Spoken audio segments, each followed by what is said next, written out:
Assalomu alaykum qarindoshlar, qanday ahvolinglar? Men Amerikadan doktor Mehmet deyman. Men bugun inson hayotining kuz fasli va uningdagi o'zgarishlar degan temada qisqacha bir leksiya so'zlab o'tmoqchi. Men oldin qitimliq leksiyada inson hayotining bahor fasli, ya'ni balog'atga yetish mezgilida qandaq o'zgarishlar bo'ladiganligi, ularning balalarning ro'yi kayfiyatiga qandaq ta'sir ko'rsatganligi va ota-onalarning nimalarga diqqat qilish to'g'risida tibbiy va psixika nuqsatdan chiqish qilib o'z ko'z qarashlarimni o'tirib qo'yib o'tgan edim. Men bugun inson hayotining kuz fasli, ya'ni 50 yosh bilan 60 yosh orasida qandaq o'zgarishlarning bo'ladiganligi, ularning ro'yi sog'lomlik va oila munosabatiga qandaq ta'sirlarni ko'rsatganligi va shundoqla bizning nimalarga diqqat qilishimiz to'g'risida tibbiy va psixika nuqtasidan chiqish qilib o'z ko'z qarashlarimni o'tirib qo'yib o'tmoqchi. Tövəndə diqqətinizlər bu leksiyanın təfsilatında bolsun. Aldı bilən mən bu yaşda boladigan özgürüşlər toğrusida qısqaça toxtalıb ötməkçi. Bu yaşdakı ayollar bilən ərlərdə boladigan özgürüşlər fərqliq bolub, ayollardakı özgürüşlərni tövəndikidək bir neçə tərəfkə yığınçaqlaşqa boludu. Birincisi, ayollardaki his to'xtash. İkincisi, bedendeki ayollik hormon miqdori ushtumtut va ig'ir darajada tövenleş. Üçüncüsü, bu özgürüşler tez yüz beriş.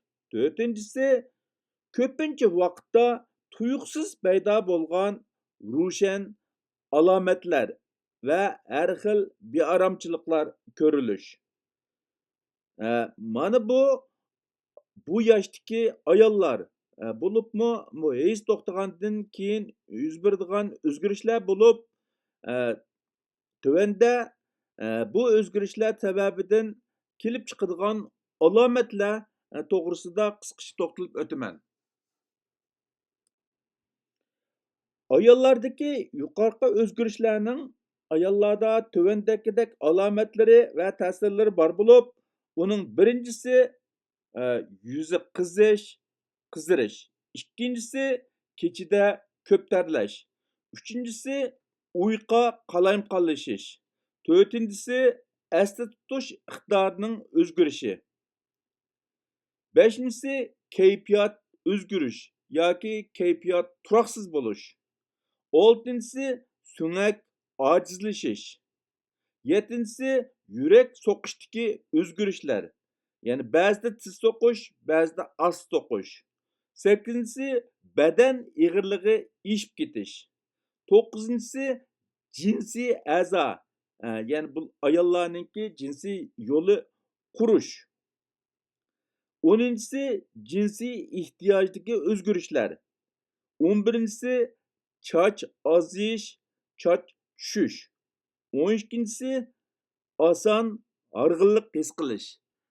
Mana bular ayollardagi yuqorqi o'zgarishlar sababidan kelib chiqadigan alomatlar yoki har xil bearamchilik ahvollar.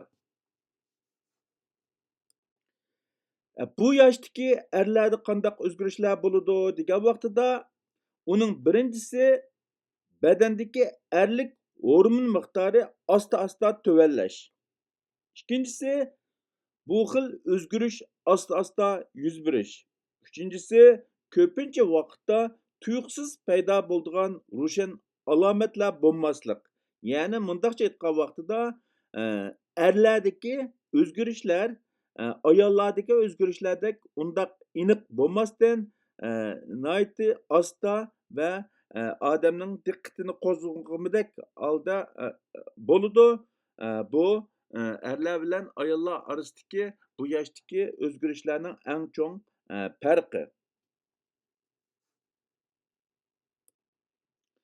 Undaqda bu erlardagi yuqorida tilga ilingan ancha odamning diqqatini qo'zg'amaydigan asta-asta o'zgarishlar, ya'ni erlik hormonining tuvanlishi, e, erlarda qandaq alomatlarni keltirib chiqarishi mumkin degan vaqtida uning birinchisi muskullar kichiklab ketish. Ya'ni asta-asta e, 30-40 yoshlardagidek muskullar tugab ketish. Anından keyin ikkinchisi tafakkur astlab ketish, uchinchisi uyqu qalayshish, to'rtinchisi energiyaning tuvanlishi, ya'ni burunqidek undaq energiyalik his qilmaslik, beshinchisi tushkunlashish, oltinchisi tashvishlanish, yettinchisi chidamchanligi tuvanlash, ya'ni bir ish qilmoqchi bo'lib osonla voz kechish, sakkizinchisi badan ig'irligi ishib ketish, to'qqizinchisi ish ish unumi masalasi, ya'ni ish unumi tuvanlab ketish, o'ninchisi jinsiy havas tuvanlash, 11-si sumakning zichligi tuvanlash, 12-si temperaturga bo'lgan sezgirligi yuqorlash. Mana bular yuqorida men deb o'tgandagidek bu 50 yoshdan 60 yoshdagi erlarning badanidagi hormonlar, erlik hormonining tuvanlishi yoki o'zgarishi sababidan bora asta erlarda kelib chiqadigan o'zgarish yoki alomatlar. Albatta, men yuqorida deb o'tgandagidek ayollarda o'zgarish tez bo'ladi. Andan keyin ko'rilgan alomatlarmi biroz ig'ir, ro'shan bo'ladi. Ammo erlardagi bu o'zgarishlar nihoyatda asta, odamning diqqatini damallikqa qo'zg'amoqdek darajada asta bo'ladi. Ammo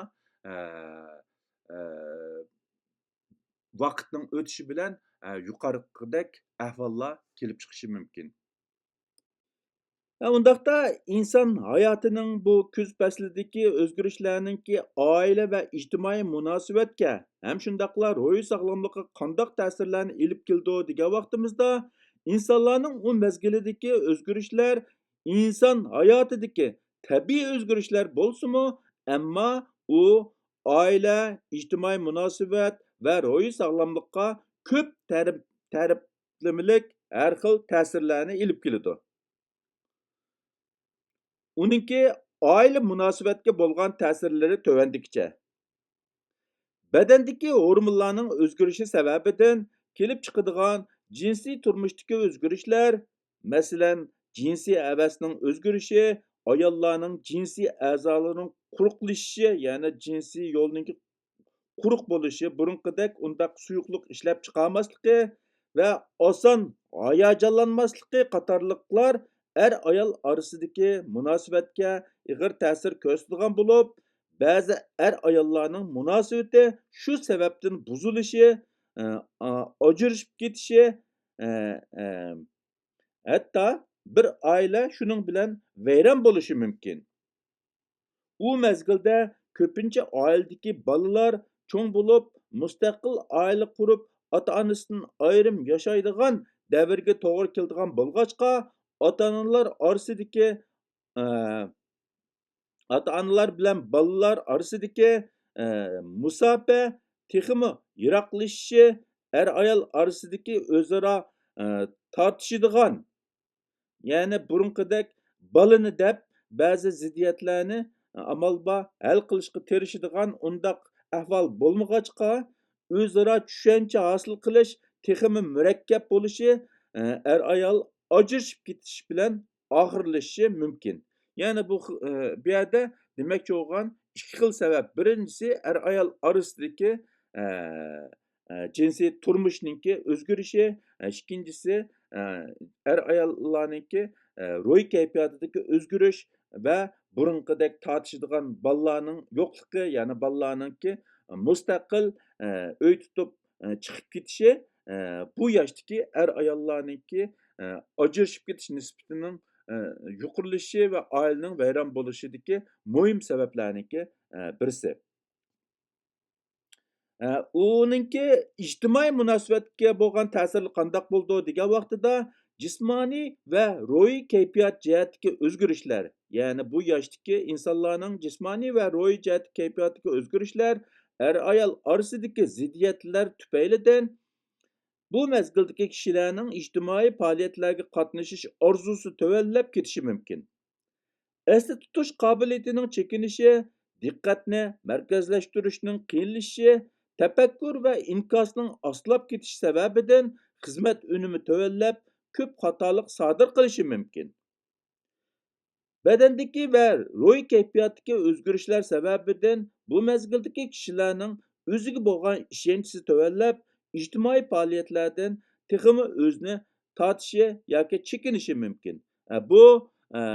Bu yoshdagi badanda bo'lgan o'zgarishlarniki ijtimoiy munosabatga ko'rsatgan ta'sirlari. Endi uningki ruh sog'lomligiga qandaq ta'sirlari bor degan vaqtida bedendeki hormonlarning o'zgarishi sababidan bu yoshdagi kishilarning ruhiy kayfiyatida oson davolg'ush bo'lishi, ba'zida oson ochiqlansa, ba'zida oson mayuslanishi, ba'zida oson ranjisa, ba'zida oson tushkunlashishi mumkin. Tədqiqat nəticələrə əsaslanğan vaxtda bu yaşdakı ayollarning 20% dan 40% dəl şu his to'xtash və badandakı hormon o'zgarish sababidan ruhi tushkunlashadiganligi ma'lum. Uningdan boshqa bu davrdagi kishilar osonla men qerib ketdim deb o'zini inkor qilishi mumkin. Bumu bu yoshdagi insonlarniki oson tushkunlashidagi muhim sabablarning biri. Undaqda biz nima qilishimiz kerak va nimalarga diqqat qilishimiz kerak degan vaqtida er-ayol orasidagi o'zaro tushunchani kuchaytirish bo'libmi bu yoshdagi kishilarning badanida yuz bergan o'zgarishlar va u sababdan kelib chiqadigan ruhiy kayfiyatning turoqsiz bo'ladiganligini tushunib yetish va shuningga qarta u ahvollarga to'g'ri muomalada bo'lish. Bu nihoyatda muhim. Ko'pincha kishilar badandagi bo'ladigan bu o'zgarishlarni tunib yetmaganligi uchun uningga qarta to'g'ri muomalada bo'lolmasligi, shuning bilan oilada kichik ishlar sababidan kelib chiqqan ziddiyatlar texmi ig'irlashib, oxirsida oila vayron bo'lish darajasiga yetib borishi mumkin. Bu to'g'risida tushunchani kuchaytirish, bu masalaga bo'lgan muomalani yaxshilashda nihoyatda muhim. Ikkinchisi sabrchan bo'lish, qarshi tarafni tushunishga tirishchanlik ko'rsatish, munosabatlik guruhlarga qatnashib, o'zaro tajriba almashtirish. Endi hozir mayli ijtimoiy taratqular bo'lsin yoki yoga guruhlari bo'lsin, mushu jihatda o'rtaq krizisga duch kelganlar bir yerga kelib o'zaro fikr almashtirish, o'zaro tajriba almashtirish orqali oilada yuz bergan bu krizislarni hal qilishga tirishadigan guruhlar nihoyatda jiq. Agar zo'r bo'lganda shunday guruhlarga qatnashib, o'zaro fikr almashtirish orqali yuzlangan krizislarni hal qilishga bo'ladi. Uchinchisi mutaxassislardan yordam so'rash, ya'ni psixolog va doktorlarga ko'rinish orqali psixikalik maslahat ilish, zarur bo'lgan vaqtida hormonlik davolash ilib berish kerak. To'rtinchisi sog'lom turmush metodini yetildirish, muvofiq oziqlanish, muvofiq uxlash, chiniqish va ko'ngil ichish faoliyatlariga ahamiyat berish kerak. Biz bularga diqqat qilgan vaqtimizda bu yoshda yuz beradigan nurg'un ziddiyatlarni va krizislarni hal qila olishimiz, kam deganda bu krizislar tufaylidan oilaning vayron bo'lish ehtimolligini tuvalta olishimiz mumkin. Bugungi bu inson hayotining kuz fasli va uningdagi o'zgarishlar degan temadagi bu qisqa leksiyani oxirlashtirmoqchi. Hammanglarning diqqat berganinglarga ko'pdan ko'p rahmat. Hammamizga Alloh inoq oila nisb qilsin. Oilamizda yuz bergan krizis va qiyinchiliklarni hal qilgudek aql, farosat bersin, sabrchanlik bersin. Oxirida hammanglarning tininglarning salomat, ishlaringlarning o'ngishli bo'lishini tilayman. Ko'rishcha omon bo'linglar. Allohga omonat.